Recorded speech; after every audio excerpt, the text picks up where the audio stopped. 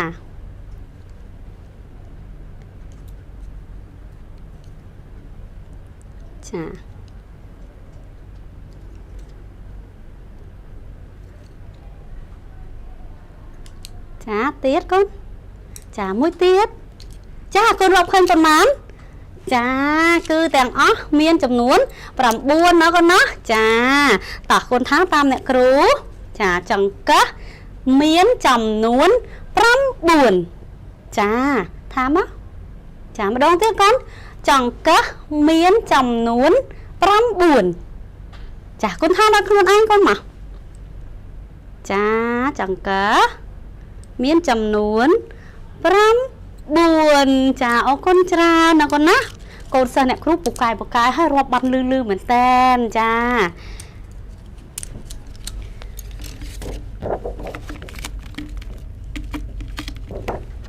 តោះឥឡូវនេះចាកូនមើល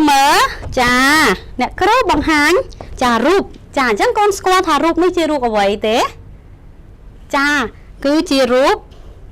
ចង្កឹះចារូបចង្កឹះអញ្ចឹងកូនជួយរាប់ប្រាប់អ្នកគ្រូបន្តិចមើលថាតើរូបចង្កឹះដែលអ្នកគ្រូបង្ហាញកូននេះមានចំនួនប៉ុន្មានដែរចាកូនរាប់មើលចារាប់មកកូនមានចំនួនប៉ុន្មានទៅ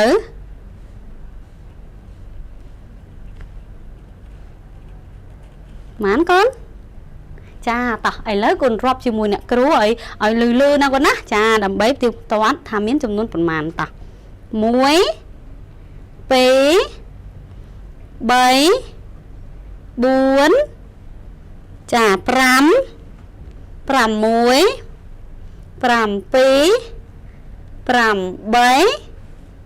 8 9 4ចាចឹងរូបចង្កឹះនេះគឺមានចំនួន9តាំងឲ្យអ្វីកូនចាគឺតាំងឲ្យបំពង់សំទោសតាំងឲ្យរូបចង្កឹះដែលអ្នកគ្រូបង្ហាញកូនអំបញ្ញមិញចាចង្កឹះដែលអ្នកគ្រូបង្ហាញកូនគឺមានចំនួន9អញ្ចឹងអ្នកគ្រូមានរូបចង្កឹះក៏9ដែរណាកូនណាចាតោះកូនរងចាំមើលបន្តទៀតថាតើអ្នកគ្រូនឹងមានអ្វីមកបង្ហាញកូនណាកូនណាចាបន្តទៀតតោះ1 2កន្លះ3ងាវចាកូនមើលថាតើនេះគឺជាអ្វីទៅណចាគឺជាអ្វីចាគឺជាបានចំណុចចាអញ្ចឹងកូនចូលរួមរាប់ចាដោយខ្លួនឯងណាកូនណាថាតើបានចំណុចដែលអ្នកគ្រូបង្ហាញកូននេះមានចំនួនប៉ុន្មានចាលឿនកូនចារាប់ឃើញប៉ុន្មានដែរតោះចូលរួមរាប់ទាំងអស់គ្នា1 2 3 4 5ចា6 7 8 9ចាខាងនេះ5នេះ4អញ្ចឹងទាំងអស់គឺ9ចា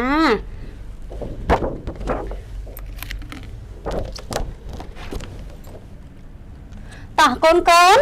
ចូលរួមប្រាប់អ្នកគ្រូឡើងវិញចារូបចង្កឹះនេះមានចំនួនប៉ុន្មានចាគឺមានចំនួន9ហើយបានចំណុចនេះមានចំនួនប៉ុន្មានដែរចាមានចំនួន9ដែរគឺតាំងឲ្យចាតាំងឲ្យចង្កឹះចំនួន9អញ្ចឹងបើមាន9បែបនេះថាតើយើងចាសរសេរលេខប៉ុន្មានដើម្បីតាំងឲ្យចាចង្កឹះចំនួន9កូនចាសរសេរលេខប៉ុន្មានតាំងឲ្យចំនួនចង្កឹះ9ចាល្អមែនតើគឺយើងសរសេរលេខ9ណាកូនណាតោះឥឡូវកូនមើលលេខ9ទាំងអស់គ្នាចានេះគឺលេខប៉ុន្មានកូនចាលេខ9កូនធ្លាប់ឃើញលេខ9នេះដែរទេចាតោះឥឡូវយើងចាឬក៏បន្តិចទៀតនេះអ្នកគ្រូនឹងបង្រៀនកូនចាពីរបៀបសរសេរលេខ9ណាកូនណាចាអញ្ចឹងអ្នកគ្រូសូមបិទបង្ហាញកូនចាបិទបង្ហាញកូននៅទីនេះណាកូនណាចាគឺលេខ9តោះកូនទុទាយថាតើចាចំណុចត្រង់ណាដែលយើងចាប់ផ្ដើមសរសេរមុនគេចាចំណុចត្រង់ណាទៅកូនណ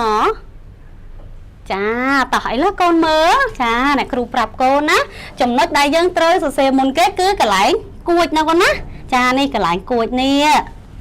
ចាអញ្ចឹងយើងគួចយ៉ាងម៉េចចាគួចពីក្រោមឡើងទៅលើចាហើយចុះមកក្រោមកោងឡើងទៅលើចាហើយចាកោងមកស្ដាំនេះកូនណាចារួចចាប៉ុណ្ណឹងហើយយើងភ្ជាប់នេះកន្លែងភ្ជាប់ចាភ្ជាប់កោងឡើងទៅលើហើយកោងមកស្ដាំចាឡើងលើត្រង់កងឹកបន្តិចចាអញ្ចឹងយើងបានទៅជាលេខប៉ុន្មានចាយើងបានទៅជាលេខ9ចាអរគុណច្រើនចាប៉ះអញ្ចឹងកូនអ្នកគ្រូនឹងសរសេរឲ្យកូនមើលណាកូនណាចាលេខ9អញ្ចឹងអ្នកគ្រូប្រាប់កូនអំបញ្ញមិញថាយើងសរសេរពីចំណុចត្រង់ណាមុនចាកូនមើលចាគឺគួចមុនណាចាយើងគួចចាពីក្រោមឡើងទៅលើហើយយ៉ាងម៉េចទៀតកូនចាកោងចាកាច់មកស្ដាំត្រូវទេកូនចានេះហើយបានយើងភ្ជាប់នេះយើងភ្ជាប់ពីកន្លែងនេះចាកោងឡើងទៅលើហើយឡើងទៅលើត្រង់កងឹកបន្តិចចាអញ្ចឹងយើងបានទៅជាលេខប៉ុន្មានចាយើងបានទៅជាលេខ9ចាអរគុណច្រើនកូនចាកូនឃើញហើយណាចាតោះ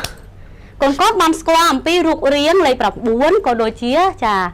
កូនដឹងអំពីចំណុចដែលយើងត្រូវចាប់ផ្ដើមសរសេរណាកូនណាចាតោះសូមកូនក្រោកឈរបន្តិចមកកូនចាក្រោកឈរហើយនៅចាក្រោកឈរហើយចាតោះឥឡូវនេះសូមកូនទះដៃចាទះដៃឲ្យបាន3ដងតោះ1 2 3ចាហើយយើងយ៉ាងម៉េចចាជម្រាបសួរណាកូនណាចាតោះ សាថ្មីណាកូនណាចា1 2 3ជំរាបសួរចា1 2 3ជំរាបលា1 2 3អរគុណចាយើងទះដៃនេះគឺជំរាបសួរជំរាបលាចាតោះឥឡូវមួយទៀតណាកូនណាចាទះដៃមួយរបៀបទៀតទះដៃចំនួន3ដងដដែល1 2 3សួស្តីចា1 2 3សុខសប្បាយជាទេ1 2 3ខ្ញុំសុខសប្បាយជាទេ